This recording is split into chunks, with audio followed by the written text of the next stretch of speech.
Hi, I'm back showing you how to build a distillation apparatus. It's a good review, even if you're your second semester student. And so far, I've almost got my still built, and I just have a couple things left to do. I have to put the tubing on, I have to put the receiver on, and I have to get it started. Then we'll be done, okay? So, the kind of tubing you use for water is red tubing.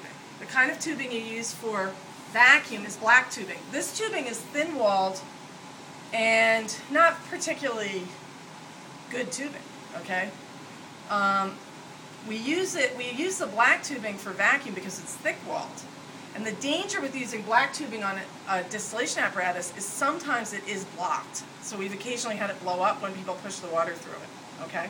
So use the red tubing because it's always used for water. If you use this on a vacuum, it's going to collapse because it doesn't have a strong enough wall. So what you want to do is attach the tubing to the bottom, okay, and then attach it to one of your water spigots.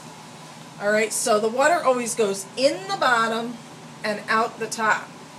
Okay, then take another piece of red tubing, attach it to the top, and have it go down the drain.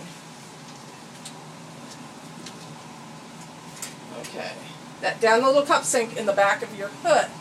Then gently turn on the water. Now notice this control controls this spigot. This controls the back spigot. And you could use either spigot. It doesn't matter. You actually have two water faucets in the hood. You want to turn this water on gently and get the water flowing through the condenser. Okay? And if you want to check your flow, just look at your tubing.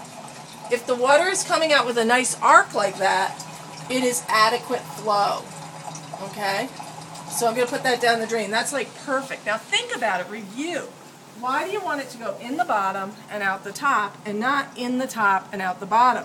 And remember, this water has no connection with the vapors that are going to be running through the still, because it's a jacket that's pinched off from the inner tube. It's just there to cool the vapors. Okay, now, what do we need? We just need one more clamp. I'm going to run and get a clamp.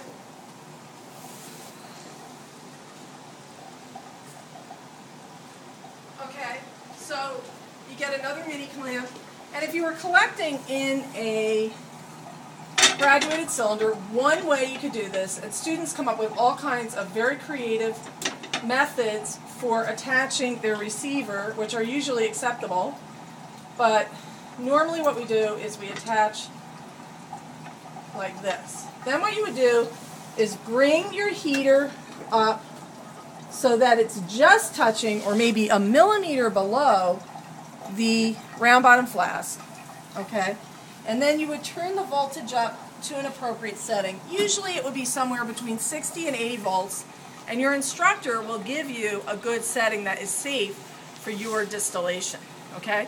The reason I went over this is for the students who come back in the fall, but also for continuing students to remind you of our technique, because technique does tend to erode as the year goes by. So you want to kind of refresh the way you're doing things and go back to this classic way of building a still, and not the kind of like rubber bands and pieces of copper wire and blocks, you know, crazy way of building it. Okay, so try to get back to the classics. That's the classics. Okay, so hopefully you'll enjoy doing this in lab. See you in lab. Bye-bye.